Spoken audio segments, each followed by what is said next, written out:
Motor 250 kejvačka, přeborovka z nějakého kombajnu, nevíme z jakého. Takže možno dopředu, dozadu. Tady je ovládání, páka rychlosti 1, 2, 3, 4, plyn, dopředu, dozadu, spojka. Ventilátor, starter, klasický bošák. To znamená start, světlo, houkačka, což je tam trošku jako nesmyslně. Dole závit je ruční brzda, vedle nožní brzda. Kožená sedačka samozřejmě, sklápění hydraulické, brzdy, lanovody, takže brzdí jenom zadní náprava, ne přední. Sklápí pěkně, nikde nic neteče, nová hadice hydraulická. Zkusím nastartovat.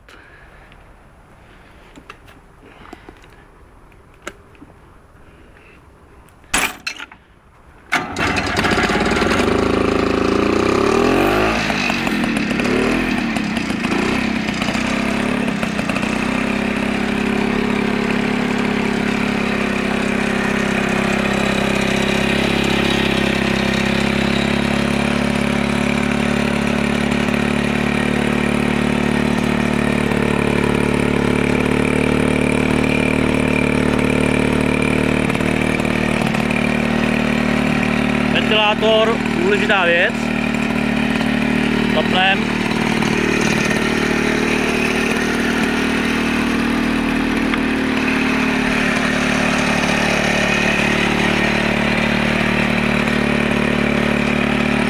Protože v létě, když jezdíte pomalu, snadno se zahřeje. Nástavby na seno a cokoliv. Zadní gumy jsou docela světlý, ale ty nemají záběr.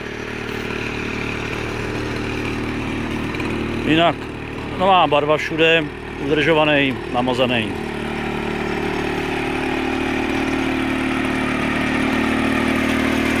Kivná vlastně osa spojený, to znamená, že se může pěkně dívat na stranu tam a zpátky.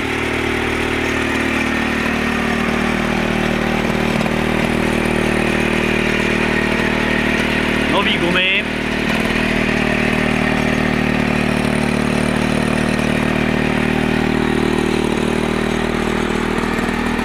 Bezpečnostní pomůcky.